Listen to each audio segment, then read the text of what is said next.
காதல் கோட்டை படத்துக்காக அகத்தியருக்கு தேசிய விருது கிடைத்த செய்தி கேட்ட படத்தோட இயக்குனர் மயங்கி விழுந்திருக்காரு என்ற தகவல் சமீபத்தில் வெளியாகியிருக்குங்க.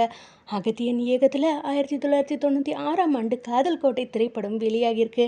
இந்த திரைப்படத்தில் அஜித் மற்றும் தேவயானியோட நடிப்பு அனைவரையுமே கவர்ந்திருக்கு. இந்த படத்தோட கதையை பல தயாரிப்பாளர்கள் கிட்ட கூறிய போது படத்தில் லாஜிக் இல்லை என்று கூறி படத்தை தயாரிக்க முன் வரலையாங்க.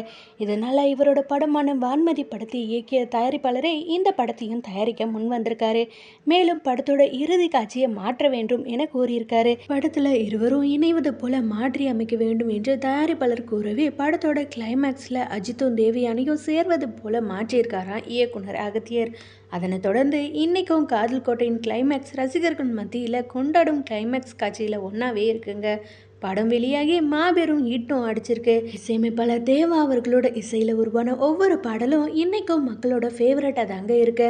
அதுக்கப்புறம் இந்த படம் பல விருதுகளை அள்ளி குவிச்சதோடு இந்தியாவின் சிறந்த இயக்குனருக்கான தேசிய விருது இயக்குனர் அகத்தியருக்கு கிடைச்சிருக்கு. அப்போ நடந்த ஒரு சுவாரஸ்யமான சம்பவம் குறித்து சமீபத்தில் படத்தோட தயாரிப்பாளர் சிவசக்தி பாண்டியன் அவர்கள் கூறுகையில், காதல் கோட்டை படத்துக்காக அகத்தியருக்கு தேசிய விருது கிடைத்த செய்தி எனக்கு தெரிஞ்ச உடனே நான் அவருக்கு ஃபோன் பண்ணி கூறினேன். அந்த பக்கம் சத்தத்தையே காணோம். இந்த செய்தியை கேட்ட உடனே வேறொரு படப்பிடிப்பில் இருந்த அகத்தியர் அவர்கள் மயக்கம் போட்டு கீழே விழுந்திருக்காரு. அப்போ அங்கே படப்பிடிப்பில் இருந்த பிரகாஷ் ராஜ் மற்றும் பலரும் என்னவோ ஏதேனும் பதறி கேட்குறப்போ எனக்கு தேசிய விருது கிடைச்சிருக்குன்னு கூற, இதுக்கு ஏன் மயக்க போட்டு விழுந்த என அனைவரும் கலாய்ச்சி புன்னகையோடு பேசியிருக்காங்களாம்.